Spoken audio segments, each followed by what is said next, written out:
Markets change, tax rules change, your health will change, your family will evolve, and all these things are going to happen whether we're ready or not. So, training yourself to expect change is the foundation of good planning.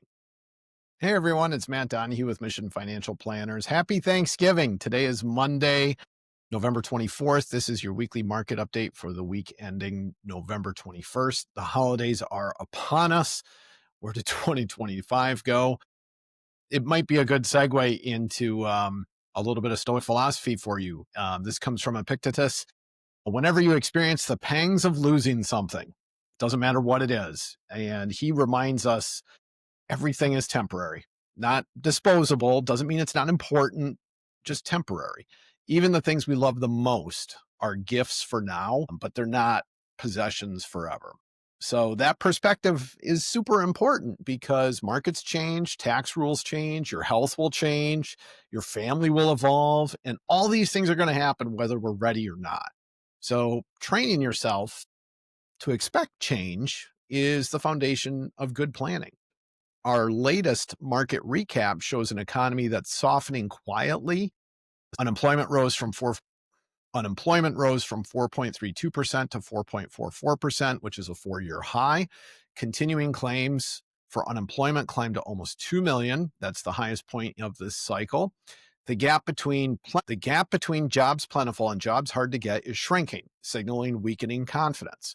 Markets rallied late in the week, though, because the odds of a December rate cut jumped thanks to comments from New York Fed President John Williams. However, rate cuts tied to economic slowing tend to produce short-lived rallies. So what does this mean? There's still momentum, but it's just slowing a little bit. It does give us an opportunity to assess as the labor markets continue to loosen. Little tax update. Holiday season means scratch-offs in the stockings. They mean office pools. We got the Super Bowl coming up in February already. We've got college football championships. If you win, here's what matters. The IRS treats all gambling winnings as income, even without a W-2G, which is the form that gambling winnings get reported on. Losing tickets can offset winnings. So save those losing scratch-off tickets. Save them, because if you don't have them, you don't have the ability to document that you lost money on them. And keep in mind, gambling losses can only be deducted up to the amount of reported winnings.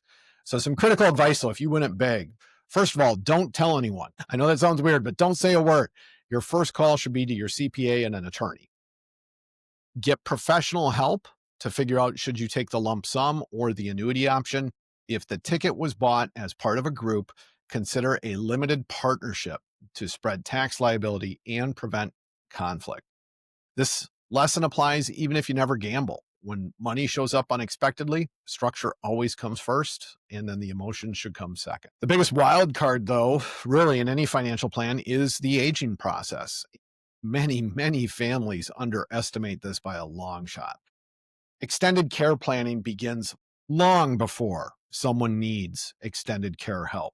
In the years before that, there's medication reminders, there's meal prep, there's transportation, there's housework, there's all this stuff that isn't covered. And if you're the adult child who's going to be doing those things, in many cases, you lose out on salaries, savings, and retirement contributions while you're caregiving. You, as the caregiver, are often going to spend over $12,000 a year supporting your parents. So coordinate an extended care plan. That helps to avoid burnout, resentment, and unnecessary costs. If you're young enough and you've got the means, maybe home modifications, what would in-home care look like? Is there a way to coordinate with kids and grandkids? Is there a preference for assisted living? And have you identified where you'd want that care to occur? Delegating tasks like that, it's not failure.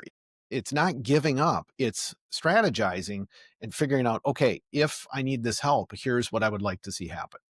You can also get professional guidance to help make sure that what you're doing to get ready is not going to drain the wrong asset or destabilize your financial future or your kids' financial future or even your grandkids' financial future. Holistic planning is super essential when aging parents and adult children have to get together. So returning to Epictetus to close it out, going into Thanksgiving, hold on to the people you love. this is a great week to say thank you for all the blessings that we all have.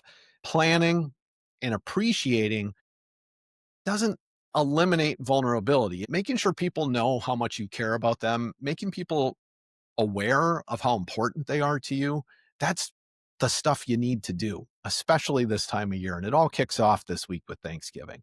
So have a great holiday. We will see you next week.